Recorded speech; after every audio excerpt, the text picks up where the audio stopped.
Welcome back to Real Talk with Brian and Dan on 1150 AM KKNW. I'm Brian. And I'm Dan.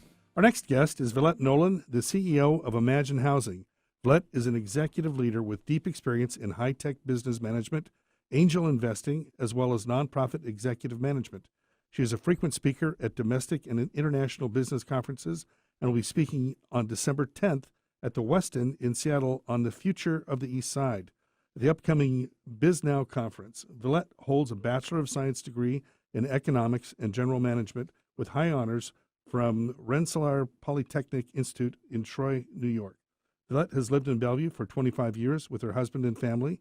In her spare time, she is an avid outdoors person and grandmother of 5 fabulous grandchildren who call her Lola.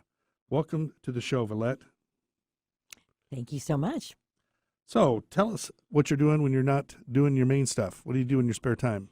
Well, like your last guest, I do work a lot of hours, but when I'm not working and not spending time with the grandkids, I like to ski and cycle and garden and just generally be outdoors. We've got a beautiful region, so I like to enjoy it. Awesome. So, Villette, as we ask all of our listeners to share with us a memory of of where they grew up in their home, because this is a show about real estate, and in the end of the day, real estate is not just real estate; it's the home you grew up in. So, share with us a fond memory. Sure. I grew up in upstate New York in a split-level house, so it didn't have a tremendous amount of charm. But New York has a very different weather pattern than we have here. And I still remember to this day, one Christmas morning, I woke up and it had been green the day before. And that morning I woke up and there was 10 inches of snow on the ground. Wow. And I was only 9 years old, so I thought it was like magic. The best thing. Santa was there. Yeah. That's great. So, as we get started, I find a lot of misunderstanding about what affordable housing is. So we want to talk about Imagine Housing, but to preface that, would you tell us about affordable housing? Sure. Back in the 1930s, the federal government set a ratio, and their ratio was that housing should not exceed more than 30% of a person's gross annual income. Mm-hmm. Well, it's hard for people to keep it exactly at that, but that ratio has never changed. And so if people are paying about 30% of their gross towards to their housing, then that's considered normal and affordable. As people start getting over that ratio, and in this region right now, we've got some people who are paying more than 50% of their annual income towards rent. Those people are called severely cost burdened. So if you're cost burdened, if you're paying more than 30%, and if you're paying more than 50%, you're severely cost burdened. So many of us already know that, for example, people that are retiring who bought their home many years ago couldn't afford to buy a new home, even if they sold the one that they're living in, Right. just because the prices have gone up so fast. So there are more and more people living in unaffordable situations now than ever before. Yeah, because their income is different than what it was in their prime years. Correct. Yeah. And the cost of housing has gone up And so the cost much. of housing. So we talked to many home buyers, Brian and I, about the biggest complaints is there's not a lot of affordable housing on the east side. Right. So how does Imagine Housing help with that situation? Well, we're maybe a little bit different than what the average listener is thinking about, because we are a landlord. We rent apartments, Okay. and people should remember that approximately 40% of the Americans live in rental homes Yeah. instead of a single family house. So we're providing rental units for people who earn less than 60% of what the area median income is, and that's about $65,000 for a family of 4. If you're a single individual, you're probably making around $25,000 a year. Wow. We have a lot of residents that are elderly. They're living on a completely fixed income.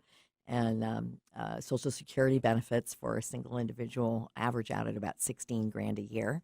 So if that's all your income, you need an affordable place to live, and Right. we would provide it for you. So one of the questions that I've got here is, what is a set-aside percentage? Oh, that's a technical question. When we build affordable housing in advance, we agree to set aside specific units for people with certain kinds of issues. So, for example, in a 100-unit apartment building, we might have 20 units set aside for people with disabilities. We could have units set aside for people who are veterans, who have are exiting homelessness. We do across our portfolio, we serve about 20% of all of our apartments have people who have recently been homeless or have experienced wow. homelessness. So just to kind of back up, Imagine Housing as the organization goes out, buys land, and builds apartment complexes. That's Correct. kind of the primary Yes. push. Okay, and then Wow. in that you're taking some and you're doing at market rates and some at set aside, or all of them are set aside. Everything is affordable, Okay, and then the set asides vary based on by the building. need. Right. Okay, so then if I understand this correctly, the normal is that 65,000 a year Or then, less. or less. So that's kind of where the niche that Attain Housing is looking to provide. Correct. It's Imagine Housing. I'm Imagine sorry. Housing. There is an agency called Attain Oh, Housing. geez. That's okay. Well, They're yeah, friends of ours. We'll bring Yeah, them I in knew next they are. time. Yeah. yeah. Oh, Got it. That's okay. Oh, So- so based on that, the residents in these communities, they pay rent? They do pay rent. We're not free housing. We're Okay. not transitional housing, and we're not a shelter. Okay. We are, in fact, a regular apartment building. Our apartment buildings are beautiful. Many of them have won architectural awards. They're energy efficient. We keep them up to beautiful standards. Everything we do is on the east side. We want our apartment buildings to look just like every other apartment building in that neighborhood. What areas? I mean, We've got where are they? apartments on Mercer Island, in Issaquah, and Bellevue, right across the street from here, in Kirkland and Redmond, and I'm probably missing a city, but we're about to open. We're going to be doing a groundbreaking on December 11th in Redmond at our brand new apartment building called Capella. And it's more funny. important to us the services that we provide for the people who are living in our apartments. How many units are we talking? at We've this got point? about 640 units That's right great. now, Love and it. we're trying to get to 1,000 units by the end of 2022. And so breaking ground on an additional 260 will get us much further on the way That's there. impressive. Where does your funding come from? It's a variety of sources. General operations is supported by donations and grants, just like many other nonprofits. The actual building of the buildings is done in conjunction with the government and with banks. So we work with state government, county government, and cities to help get these projects built. sorry about that. So who can partner with Imagine Housing, and how do they do it? We have about 75 partners that we work with on a regular basis, and those partners are generally service providers. So some examples are the YMCA. They provide an after-school program for the kids living in our apartment buildings. We have other partnerships with Friends of Youth, LifeWire, Eastside Baby Corner to provide all kinds of basic needs and clothing, food, diapers, those kinds of things. So we have partnerships across the board. And when we're building, some of our partners are construction companies and banks and those kinds of organizations. So how do your tenants find you? You can go on apartmentfinder.com Okay. and you will find affordable apartments. If you just Google affordable apartments in any city, Any of the cities? you'll come up with a list. And our website, you can go directly there. That's one place. What's your vacancy like? Ooh, very low. Yeah. I'll bet. We actually have a waiting list of about 700 people.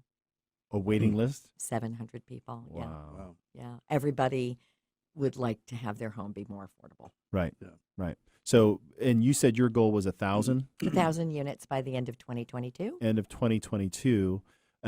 Is that based on the prediction of that 700 being 1,000 by then? Right. We believe we can get there. You know, Yeah. we're always planning about 10 years out. So in addition to we set that goal of getting to 1,000 units by 2022 5 years ago. So our next goal, the next 10 years after 2022, we hope to produce an additional 3,000 units. Well, that's great. We need 156,000 units right now. 156,000. in King County right now. 1,000. 156,000. Wow. Wow. Is that King County has already identified Well, that and gap. a while back, Brian and I had Pat Stone. He's the president of WFG, talking about economy and the migration here. Mhm. So, Right. just period in general, right? We have a ton of people moving to this area, Correct. and when you think of affordable housing units, you're thinking about all spectrums. So there are those that are making a lot of money. Then those that come along that don't make as much, and so just because there's going to be a percentage of it, is there a certain percentage point that you guys can point to that need to be affordable housing? Well, we know that there are about a million.